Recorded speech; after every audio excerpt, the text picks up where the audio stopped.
جان لو کہ صرف تمہاری دعائیں قبول نہیں ہوتی بلکہ تمہیں اللہ کی بارگاہ میں بھی قبول کروا دیتی ہیں۔ جانتے ہو دعا قبول ہونے کی بڑی نشانی کیا ہے؟ کہ تمہارا معاملہ اللہ تک پہنچ چکا ہے۔ تمہاری تکلیف جو بڑھنے لگی ہیں تو سمجھ لینا کہ اللہ کی طرف سے خاص اشارہ ہے کہ عنقریب تمہیں کشادگی ملنے والی ہے، اور تمہاری دعائیں بہتر طریقے سے تمہارے حق میں قبول ہو کر تمہارے حق میں کوئی بڑی بہتری لانے والی ہے۔ جان لو کہ اللہ کا وعدہ سچا ہے۔ جب وہ رحمان دینے پر آتا ہے تو کسی گناہگار کی چادر کو نہیں دیکھتا، وہ دیکھتا ہے کہ چادر پر گرنے والے ندامت کے آنسوؤں کو، اور جو کوئی اللہ سے ڈرتا ہے اللہ اس کے لیے نجات کی شکل نکال ہی لیتا ہے۔ بے شک وہ غفور الرحیم ہے۔ ہر وہ آنسو جو آسمان کو دیکھ کر گرتا ہے وہ تمہاری تقدیر بدلنے کی طاقت رکھتا ہے۔ آج تمہارے دل میں یہ سوال آ رہا ہے کہ اللہ میری ہر تدبیر کے باوجود بھی میری سن کیوں نہیں رہا؟ تو سنو، اللہ تعالیٰ خود تم سے کہہ رہا ہے کہ دنیا میں تمہیں دینے کے لیے وقت مقرر ہے۔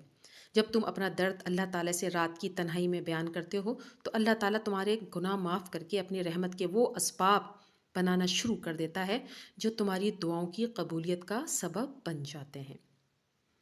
جب بھی اداس ہونے لگو تو خود کو یہ یاد دلا دیا کرو کہ جس نے مشکل دی ہے اس نے مدد کا بھی تو وعدہ کر رکھا ہے۔ وہ آزماتا ہے اسی چیز سے جو تمہیں بےحد پیاری ہوتی ہے، تاکہ اس چیز کی تڑپ تمہیں اللہ پاک سے ملوا دے۔ اور آزمائش کے لیے چنے جانے والوں کے لیے دعاؤں کو بھی اللہ تعالیٰ نے قبولیت کے لیے چن رکھا ہوتا ہے۔ وہ تمہارے ہاتھوں کو کبھی بھی خالی نہیں کرتا جب تک وہ انہیں اور بہتر چیز سے بھرنے کا ارادہ نہ کر لے۔ دعائیں نصیب سے نہیں بلکہ نصیب دعاؤں سے ملتا ہے، اور کائنات کے سارے معجزے دعاؤں سے ہی تو ہوتے ہیں۔ اللہ تعالیٰ سے ہمیشہ خوبصورت گمان رکھیے۔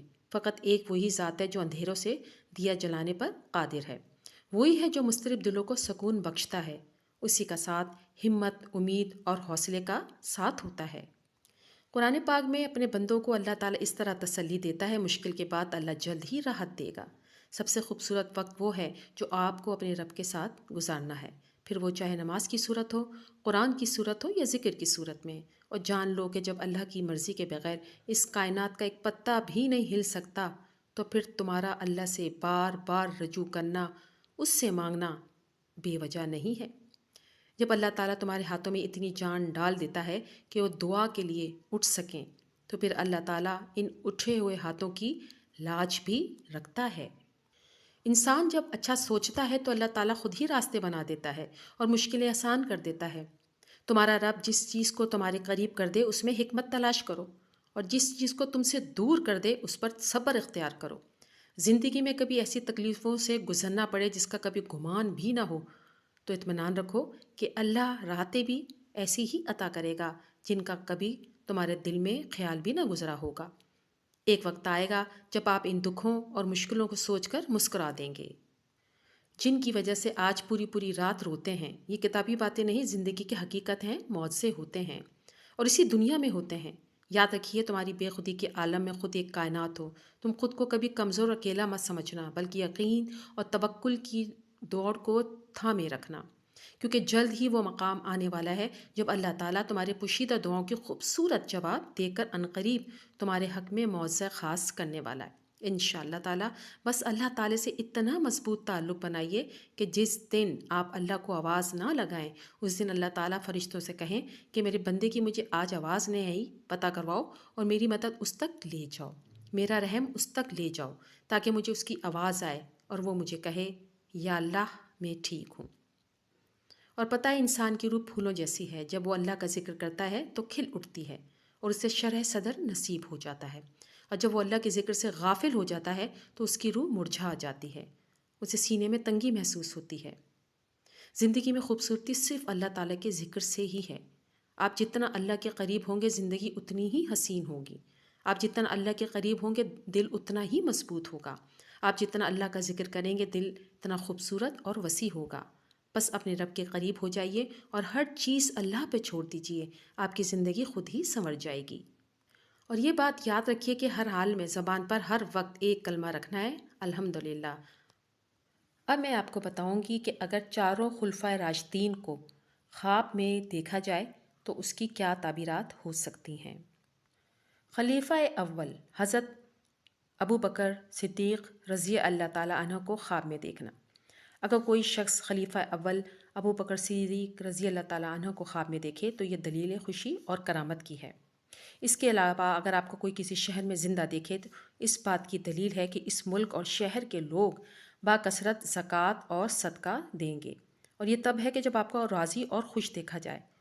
اگر غصے میں دیکھا جائے تو پھر پہلے کے خلاف ہوگا۔ دوسرے خلیفہ حضرت امیر المومنین عمر بن خطاب رضی اللہ تعالیٰ عنہ کو دیکھنا۔ اگر کوئی شخص آپ کو خواب میں دیکھے تو یہ سمیر کی دلیل ہے کہ وہ شخص عادل اور انصاف کرنے والا ہوگا۔ اگر آپ کو کسی شہر میں کشادہ رو اور خوش طبیعت دیکھے تو اس بات کی دلیل ہے کہ اس شہر میں عدل اور انصاف ظاہر ہو جائے گا۔ تیسرے خلیفہ امیر المومنین حضرت عثمان بن عفان رضی اللہ تعالیٰ عنہ کو خواب میں دیکھنا۔ اگر کوئی شخص آپ کو خواب میں خوش طبیعت اور ہنستا ہوا دیکھے تو اس بات کی دلیل ہے کہ وہ کرامت اور شجاعت پرہیزگاری پائے گا۔ حضرت عثمان رضی اللہ تعالیٰ عنہ کو کسی شہر میں خوش طبع اور کشادہ رو دیکھے تو اس بات کی دلیل ہے کہ اس شہر کے لوگ قرآن مجید اور علم سیکھنے میں رغبت کریں گے۔ چوتھے خلیفہ حضرت امیر المومنین علی مرتضیٰ رضی اللہ تعالیٰ عنہ کو خواب میں دیکھنا۔ اگر کوئی شخص آپ کو خواب میں خوش طبیعت اور ہنستا ہوا دیکھے تو یہ اس بات کی دلیل ہے کہ وہ کرامت، شجاعت اور سرداری پائے گا، اور جس بھی شہر میں اگر ان کو دیکھے تو وہ شہر عدل اور انصاف سے بھر جائے گا۔ لیکن اکثر ان کے درمیان جدل اور جھگڑا ہوتا رہے گا۔ اور آخر میں جاتے جاتے اس دعا پر آمین ضرور کہیے، نہ جانے کس کے آمین پر اللہ تعالیٰ کن فرما دیں۔ اے پروردگار، اے کن کے مالک، ہم تیرے ان گنت احسانات پر سجدہ شکر ادا کرتے ہیں۔ تجھ سے اپنے صغیرہ اور کبیرہ گناہوں کی معافی مانگتے ہیں۔ ہمیں معاف کر دے اور اپنی رحمت خاص سے ہمیں نواز دے۔ تمام برائیوں اور بیماریوں سے محفوظ رکھ، خیر و برکت اور عافیت سے نواز دے۔ اے اللہ، ہمارے ان معاملات کو حل کر دے جن کی فکروں نے ہماری ذہنوں کو اذیت سے دوچار کر رکھا ہے، جس دکھ نے ہماری روح کو گھائل اور آنکھوں میں آنسو روا کر دیے ہیں۔ ہمیں ان دکھوں سے آزادی عطا فرما دے۔ اے اللہ، ہماری آزمائشوں کو ختم فرما دے۔ آمین ثم آمین۔